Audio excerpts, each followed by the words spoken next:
Dismantle the shell, as in the video. Use the dismantling piece as shown in Figure 1 to extend the machine up and down the shell gap, rotating 1 week.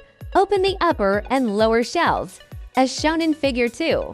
Use tweezers to push open the screen FPC seat and pull out the FPC, as shown in Figure 3. Use a screwdriver to unscrew the 3 screws on the motherboard, as shown in Figure 4. Positive and negative welding feet to remove the old battery.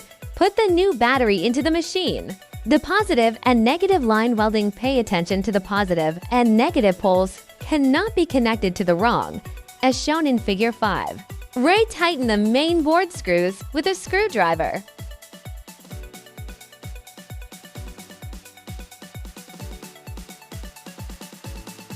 The display FPC and the lower shell motherboard FPC seat connection. Cover the upper and lower shells.